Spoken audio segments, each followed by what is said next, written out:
Good evening. I'd like to welcome you to another episode of the Wright Experience. I'm Dr. William T. Wright Jr., the founder and host of this show. In February of 2021, about 10 months ago, I began this vision to create a show that would focus on leadership and making us all better as leaders. I am proud of the success of this show thus far and the continued success that I believe is yet to come. Tonight, this is episode 39 of the Wright Experience. My guest tonight is a colleague we met very recently at a professional development exercise for superintendents across the state of North Carolina. And immediately I learned that he was an amazing leader doing some amazing things in his school district. And I couldn't wait to get him on to be a guest on this show. My guest this evening is Dr. Bryan Taylor.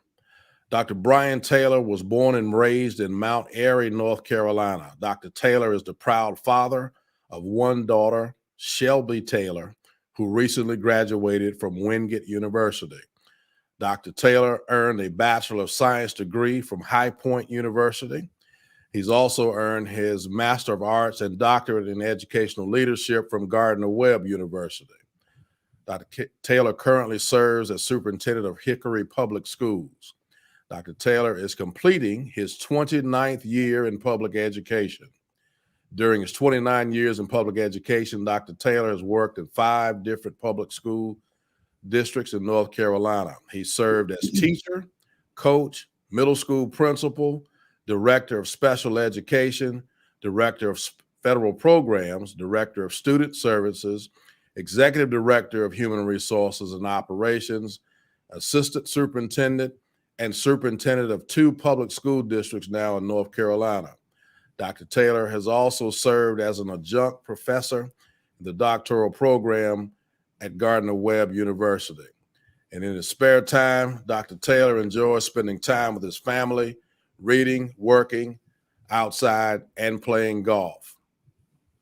And at this time, I'd like to welcome my good friend and colleague, Dr. Bryan Taylor. Good evening. Good evening, welcome sir. to the Wright Experience. Good evening. I am absolutely thrilled to have you here. And as I read over your bio, I saw a ton of similarities to you and me.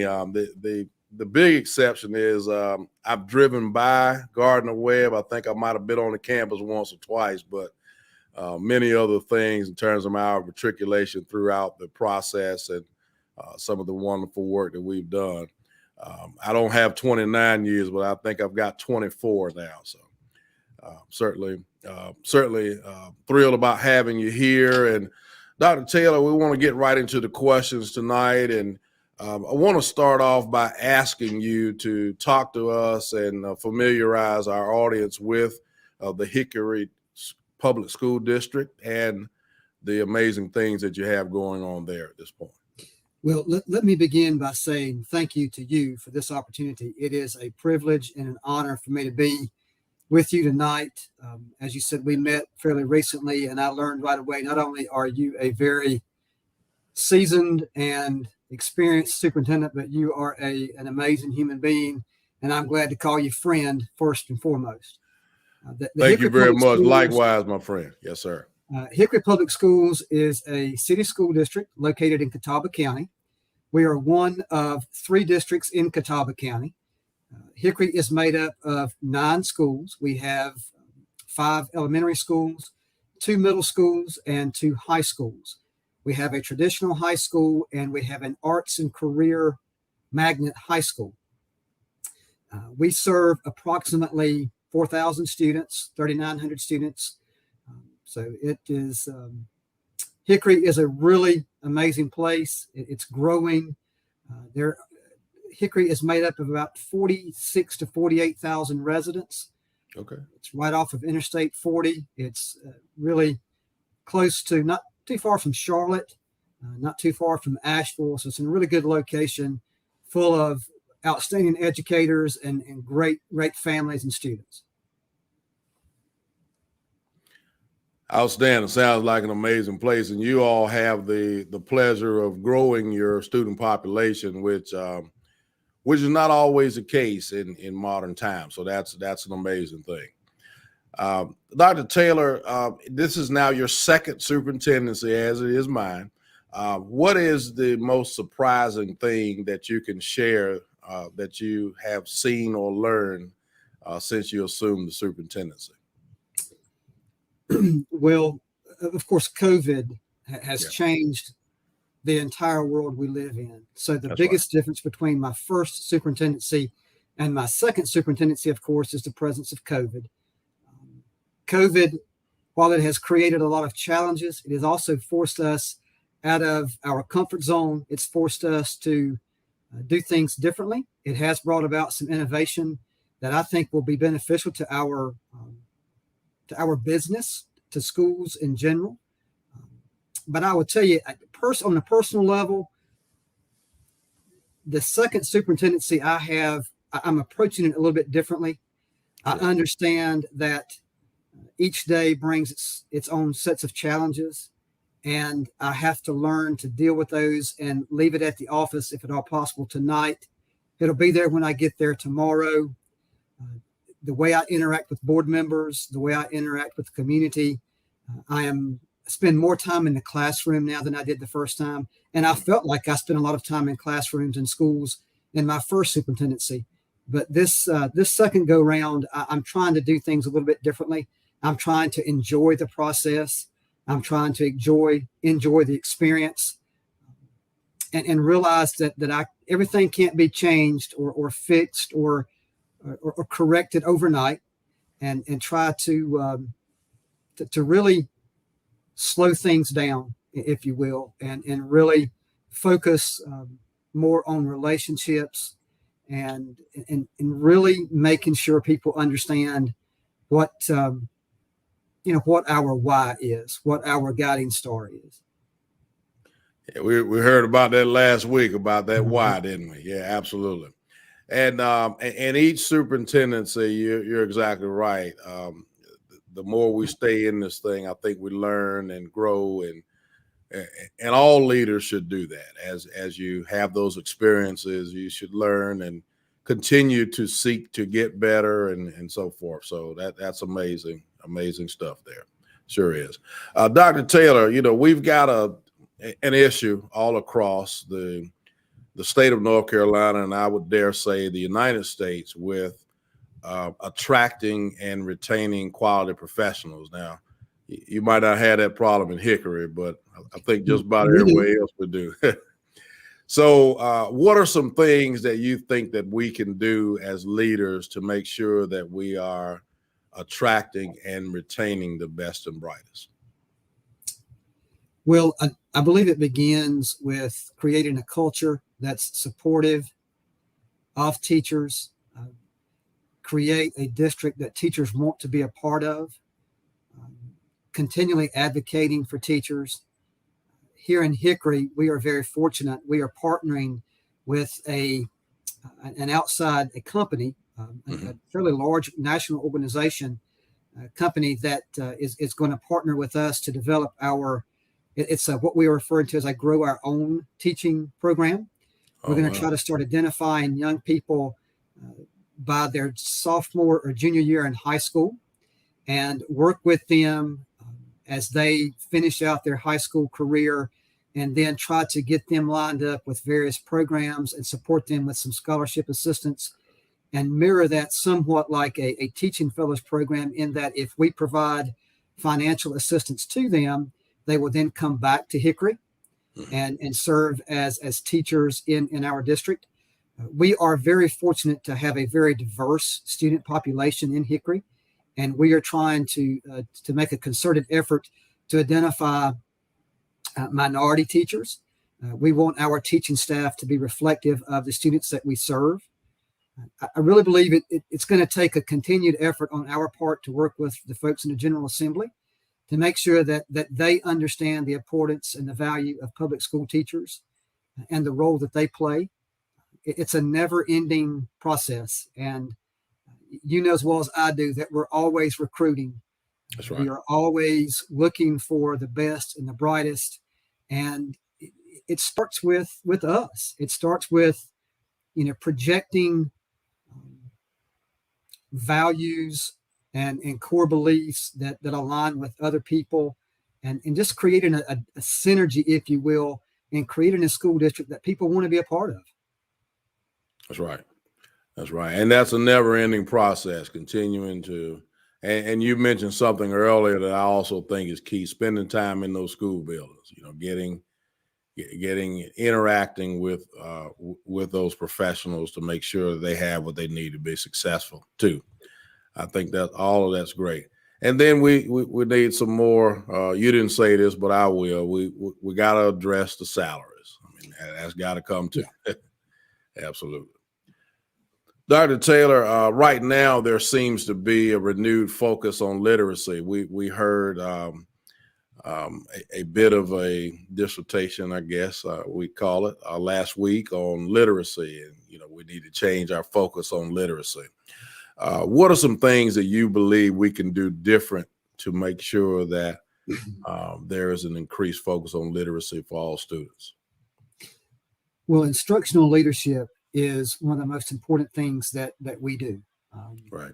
Having teachers that are prepared, having principals who are strong, sound instructional leaders is the first most important decision that we can make. I will tell you some things that we're doing in Hickory. In Okay. Hickory, we're more of a system of schools than a school system. We have operated more of, for example, at the elementary level, we've tended to have 5 different elementary schools, all teaching from the same standard course of study, but using different strategies at times and different programs at times. And I'm a strong believer in a consistent framework of instruction. I believe in a district of our size that when we can create and when we can align our instruction, it helps us with professional development. It helps us align our budget. It helps us align our resources. It creates a larger professional learning network. It improves and increases collaboration. It allows teachers to have PLCs across the district. So I'm a strong believer in a uniform, consistent, an aligned framework of instruction. So I believe that's one thing that we can do. One thing. Sound like you got some vertical alignment going on there. Is that right? Yes, we are working both vertically and horizontally to make sure that that we are supporting our teachers and giving them the support that they need to be as effective as they can be. To the much larger picture, as you know, the state is requiring, the General Assembly is requiring North Carolina to move to more of the science of reading. We are all going to be going through letters training, which is more of a foundational approach, more of a phonemic approach to reading, those basic skills, foundation. So in Hickory, we are in a process of developing our new literacy plan. Matter of fact, we've been talking about that this week. Those are due, I think, in Raleigh by the middle of March. So we've got a lot of work ahead of us in Hickory. Right now, I've committed myself to my first year listening and learning and observing as much as possible, but taking notes along the way. So we'll be ready to make those changes and make those adjustments as letters comes on board and this new literacy plan is put into place. Right now, we're working to get buy-in from our staff, making sure that we are working with our principals and communicating the changes and the impetus for those changes, and what our plan of action will be moving forward. Now, I'm sure that's working well for you. That input is always needed and necessary so that it's an all-in collective approach for sure. Absolutely. Dr. Taylor, now that you've spent time in the seat in your second superintendency now, let's pretend that we could roll this thing back and you have the opportunity, knowing what you know now, to advise a brand new superintendent never sat in the seat before. What are some things that you would would advise this new superintendent to look out for? In all honesty, I had served as an assistant superintendent, and to be quite frank, I thought I knew it wasn't too far down the hall, and I really believed how much of a difference could it be. Right. I have Same a here. newfound, not that I didn't respect the people that I worked with and worked for, and other friends and colleagues. I've always had a sound, large amount of respect for the position and the people that hold the position. But Dr. Wright, you know as well as I do, regardless of what program you go through, what school you work through, they do not offer courses for some of the things that we deal with every day. And going into my first superintendency, I was ready to change the world on day one. And I went at it like a ball of fire. And I realized real quick, while we were doing some amazing things, in hindsight, not that we did too much, but we were constantly just in motion, in motion, in motion. And if I could go back and tell myself anything, I would say, take a minute, slow down, make sure that the changes that you're putting in place are actually having an impact. Don't stack things on top of each other so much that you will never know if the changes that you're making are having the impact that you had hoped they would have. That's one thing. The other thing is I would tell myself that we live in a world, we live in shades of gray. Every day that we go to work, we're dealing with forces, micro, macro, political forces. We're dealing with staff. We're dealing with parents. We're dealing with students. We're dealing with athletics. We're dealing with political, elected officials. This job is absolutely amazing. The things that we do every day. And if you stopped to think about it, it would probably scare me to death at times, to be honest with you. So I would go back and tell myself, take each day as it presents itself, get as much as you can out of each day, try to make a difference. Always remember this about young people. And Dr. Wright, everything that I do, I want to leave wherever I'm at, I want to leave it better than I found it. And that's a very simple concept. But if I could go back and tell myself, I would say, slow down a little bit, find as many people as you can and lean on those people. It's okay to admit that you don't have all the answers. It's okay to be vulnerable. It's okay to be a human, because when the people around you see that, I think it changes people. I think it leads to people being closer to you. And I think it makes those tougher decisions and tougher conversations maybe not easier, but I do think they resonate more when you show your human side, right, when you let your guard down from time to time. And we don't have all the answers, and particularly now, there's not a playbook for superintendent leadership, particularly right now. So no. Those are some amazing points, and appreciate you sharing those with our audience.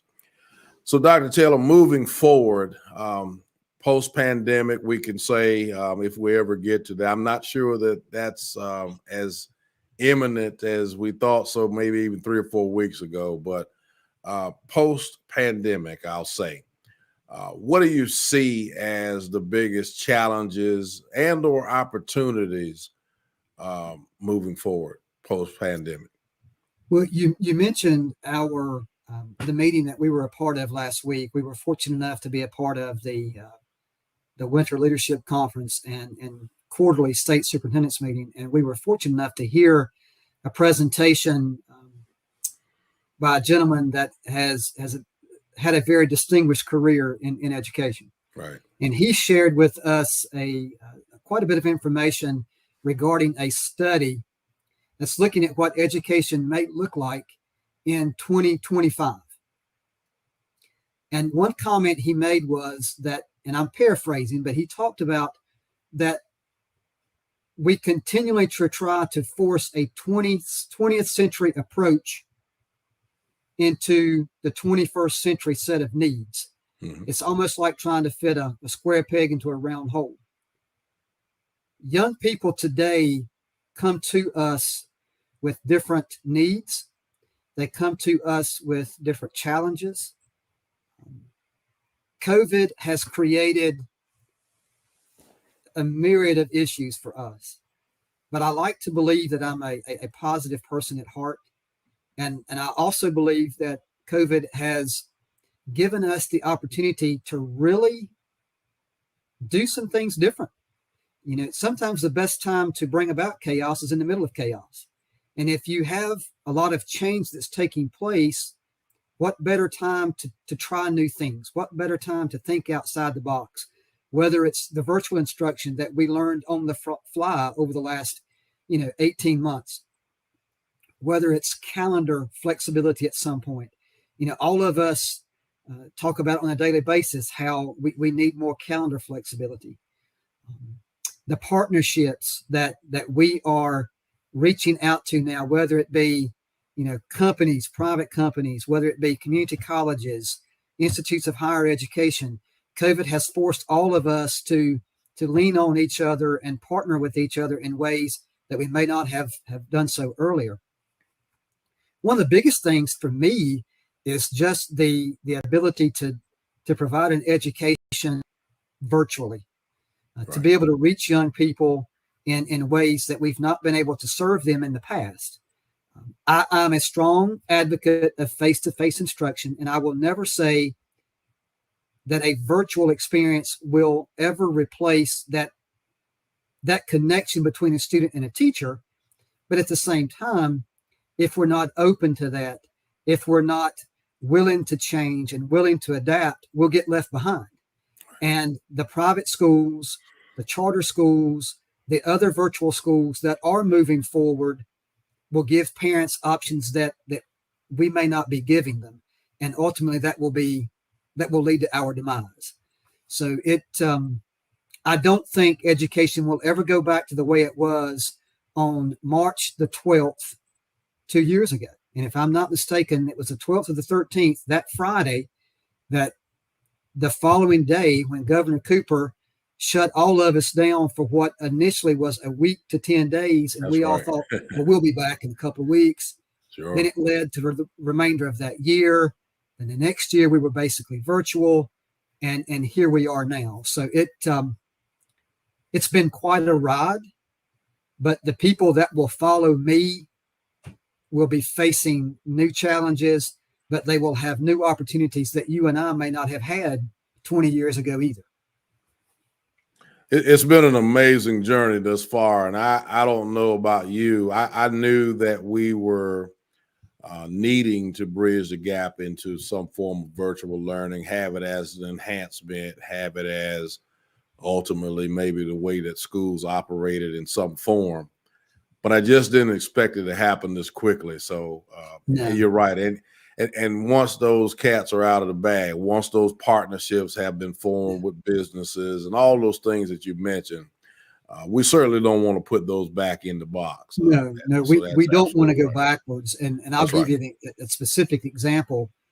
Right. Even if we don't move to a fully virtual platform, imagine what virtual experiences can do for young people who are, someone who's suspended for 5 days or suspended for 10 days or on a long-term suspension. Now, if they have access to some type of virtual platform, ultimately that's going to be better for them from an academic perspective.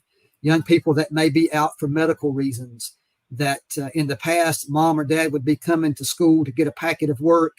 And now if they can log on through some type of platform and actually have access to a real-time class, that's just better for them. That's right. Amen. Unfortunately or fortunately, however you look at it, depends on the side of the coin you're on, I guess. We're working through some of that right now as we speak in Hertford County. So I understand exactly what you're saying. Yes, we are as well. Absolutely. And you're right. It's a way for us to continue to provide that instruction to children. And I think we're smart to to continue to explore those options. But as you said, and totally agree, there's nothing that takes the place of that face-to-face, in-person, real-time instruction. But we still need to use those tools to enhance learning. So that's outstanding. Dr. Taylor, as we think about, we've talked about the pandemic, and we've talked about, tell us a little bit about what your district is doing to mitigate the pandemic and some of the things that are going on. Well, as we all are, we have protocol in place, whether it be Sure. cleaning protocol, whether it be the mask. We are currently requiring, our district decided back in August to be a district that required face coverings for students and Same here. staff in the building. We are continually monitoring that. We work with our local health department. We are excited and looking forward to the day that we can move away from masks, but that's one thing that we have in place. We are offering some virtual course offerings for families this year that may have not felt ready to come back for one reason or another. It has forced us to look at some of our course offerings, and we are partnering with the local community college to bring some things to bear that we've not been able to do in the past. The whole transportation piece, the pandemic, we don't have enough bus drivers, so we're having to stack routes. We've had to adjust our schedules, some the start and stop times to utilize the bus drivers that we do have. It really, Dr. Wright, when on the way, as I was thinking about this conversation tonight, I was just thinking back on some of the things that we all have experienced over the last, couple of years. And it is absolutely amazing when you stop and think about what teachers and classified staff and bus drivers and cafeteria workers, board members, superintendents, principals, it is absolutely amazing, to me anyway, when you stop and consider the things that we have accomplished in the middle of a pandemic. And Absolutely. I would just like to say thank you to every public educator or educator in general, not only in North Carolina, not only in Hickory, but in Hertford County, in North Carolina, across the country. It is absolutely amazing to me, the things that have been accomplished in the middle of a pandemic. And, whether it was using buses to deliver meals, sitting up on the spur of the moment, feeding sites, we didn't miss a beat. I mean, we That's right. literally did not miss a beat. And I cannot say thank you enough to everybody who has been involved. And one day when we're finished, when I'm finished, and hopefully I'll have grandchildren that I can tell, you'll never believe what I went through. You'll never Right. believe what we experienced. It really is just amazing to me, the things that we do every day. It really is, and continue to do. And I want to encourage our audience, those that are our educators and those that are not. When you see educators, just as we do military folks, just as we do healthcare, and trust me, those folks need thanking and congratulating too. But your educators need that too, because this almost 2 years now, as Dr. Taylor said, it's been amazing, the output that we've gotten, and the continued service and selflessness and so forth that's taken place with regards to our employees. You just brought back to memory, last summer, we had our folks out there masked up and PPE'd up prior to vaccinations, because we didn't have those at that time. Feeding, in our case, 1,000 kids a day. And so you're right. I hadn't thought about that, but I don't have grandchildren yet either, but we'll be able to tell those stories one day. We'll have some stories to tell. That's right. That's exactly right. That's exactly right. We'll have to share those stories when we get to that point. Dr. Taylor, is there anything else tonight that I have not covered that perhaps might be of interest to my audience that you'd like to share at this time? No, sir. Again, I'd just like to say thank you for the opportunity. I would like to say for those who are listening or participating tonight, if you are in education, again, thank you. I mean that from the bottom of my heart. It is amazing what you do every day. Thank you for the work that you do and how you support the young people across this country. For those of you that may not be in education but considering education, this is a calling. This is something that if you pour your heart into this, you are going to be rewarded. We all have bad days, but when you walk into a classroom and you see the faces of the young people that you are serving and working for, and when you have young people come back to you after they've graduated, and I still have people that call me coach to this day, and when you run into people like that, the relationships and the things that God gives us the ability to be a part of is just, it's amazing. And I just want to say thank you to you for your work and the good work that you do. I do appreciate your friendship, and I have appreciated getting to know you, and I look forward to getting to know you even better and working with you in the future. So I am tickled to death, excited to be here tonight. And if there's anybody that would like to reach out to me, that has questions, anything I can do, I'll be happy to be of service in any way I can.